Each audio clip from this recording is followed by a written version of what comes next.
از خدا بخواه خدایا در این دل من جز حب خودت و حب بندگان مخلصت کسی دیگر جا نده، جز حب کارهای خیر خدایا در این دل من اجازه نده. از خدا بخواه، دل تو به خدا بسپار. خدا دل داده که در اختیار خدا بذاری و وقتی خداوند صفحات دل تو ورق میزنه، اولین صفحاتش اخلاص، صفحه دومش توکل، صفحه سومش حب مؤمنین، صفحه چهارمش خیرخواهی، صفحه پنجمش علم، صفحه ششمش نماز. همش چیزهای خیر، همش چیزهای خوب. این دل انسانه که هر اراده خیری میکنه براش نوشته میشه و خداوند چقدر خوشحال میشه وقتی که صفحات دلهای بندگانش را ورق میزند و هر صفحه چیز خوبی در اون صفحه میبیند.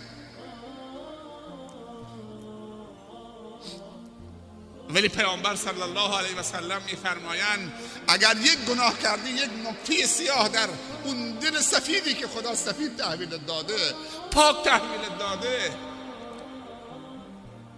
اگر یک گناه کردی توبه نکردی، یک نقطه سیاه میزنن تو اون قلب سفیده.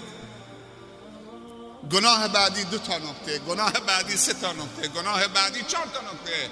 اونقدر گناه میکنی و شیطان وعده های پس فردا و بعدش و وقتی پیر شدی بهت میده که حالا فعلا که جوانی دنیا 2 روز الان خوشید بکن، آخر عمر توبه میکنید.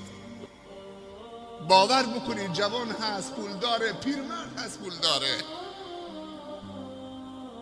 50 سالشه، پول داره، 100 بار برش حج واجب شده، نمیره. میدونی چه بهش میگه؟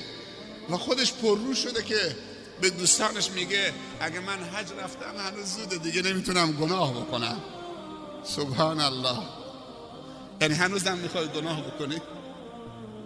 کل دنیا گشته حج نمیتونه بره، 100 بارم برش حج واجب شده، میگه هنوز زوده، اگه رفتیم دیگه نمیتونیم شوخی بکنیم، دیگه نمیتونیم هر چی دلمون میخواد بکنیم، دیگه نمیتونیم گناه بکنیم، نمیتونیم.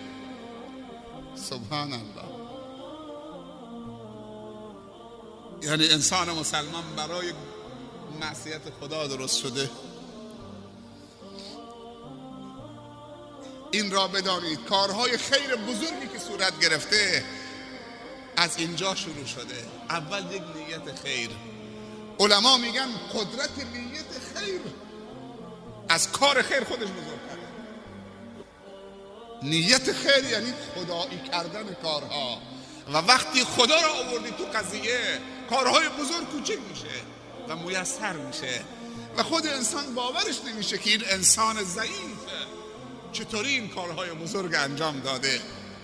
اینجا باید بگوید هذا من فضل ربی، این از فضل رب من است.